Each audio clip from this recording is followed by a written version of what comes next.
ছবি যখন সিনেমা হলে ভাঙলো তুফান, তোমাদের সাংবাদিকরা ক্যামেরা ধরে রাখছে দরজায়, একটা মহিলা বেরিয়ে আসছে, জিজ্ঞাসা আপনি ছবি দেখছেন? হ্যাঁ, কেমন লাগছে? বমি আসলো।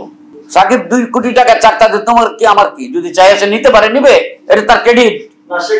সাকিবকে তো আমি তৈরি করছি মানে আমার প্রথম ছবি দিয়েছে সুপারহিট হয়েছে, ওর সেকেন্ড ছবিতে সুপারহিট হয়েছে, বড় নাকি তার আমাকে বলছে আঙ্কেল ছবিটা যদি ভালো হয় আমার জন্য খুব ভালো হইতো। আমি চেষ্টা করছি ওর কথায়, চেষ্টা করে ছবি বানাইছি, ছবিটা সুপারহিট হয়েছে। সাকিব আস্তে আস্তে আস্তে আস্তে উপরে উঠে গেছে। শোনো, তুফানের কথা বলি, তোমরা বারবার তোমরা জানো না, কথা বলবো না, এখন বলি। আমি কিন্তু কোনো ছবি মুক্তি পেলে সেই ছবির আমি ব্যাড সমালোচনা করি না, এখনো করব না। ছবি যখন সিনেমা হলে ভাঙলো তুফান, তোমাদের সাংবাদিকরা ক্যামেরা ধরে রাখছে দরজায়, একটা মহিলা বেরিয়ে আসছে, জিজ্ঞাসা আপনি ছবি দেখছেন? হ্যাঁ, কেমন লাগছে? বমি আসলো। এই কথাটা একজনই বা বলবে কেন?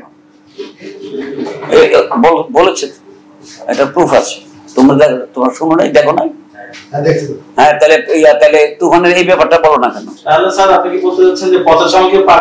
না না না, এটার সাথে এটা এই কথাটা এখানে আসে না। পথা সমাজের পা কাটে এটা আসবে কেন?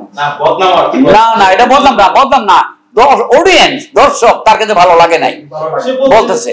দুইজনকে জিজ্ঞেস করছে, একজন বলছে ভালো, একজন বলছে বমি আসছে।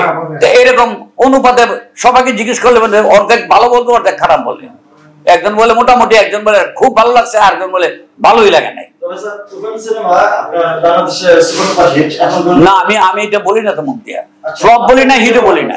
এটা সারা বাংলাদেশের তুমি গ্রামে গিয়ে দেখো, ওই একেবারে একটা থানা লেভেলের সিনেমা হলে চললে সেখানে কি ওই মধুমিতার মতো ব্যবসা মানুষ ভিড় করে দেখেছে কিনা দেখো।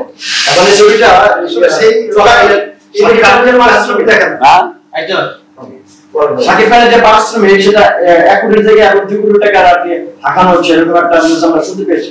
তো একটা প্রিয়তমা, একটা তুফান, একটা রাজকুমার তো প্রতি বছরে কেউ দিতে পারবে না।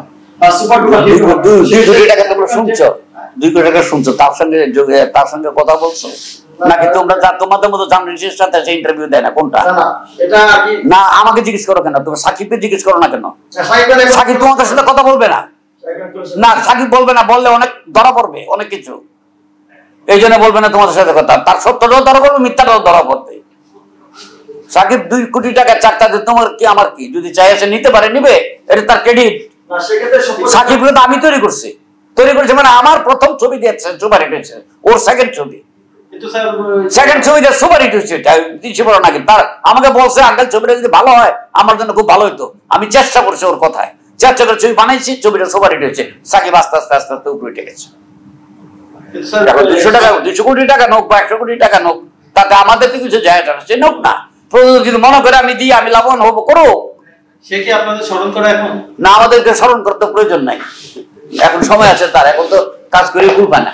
সময় আমাদের আমাদের জন্য ভাববে কেন? তারপর ওস্তাদ গুরু তাদের তো সম্মান না, এটা করে, এটা অনেকে হয়, অনেকে প্রেস্টিজ মনে করে। এই ছোট একটা লোকের হাত ধরে আমি বড় হয়েছিলাম, এখন বললে আমার মান সম্মান যাবে। আবার মনে করলে আমি যে এই ছোট লোকটা হাতে বলেছে বলি, তাহলে আমার মান সম্মান বাড়বে। যে যেটা মনে করে সেটা।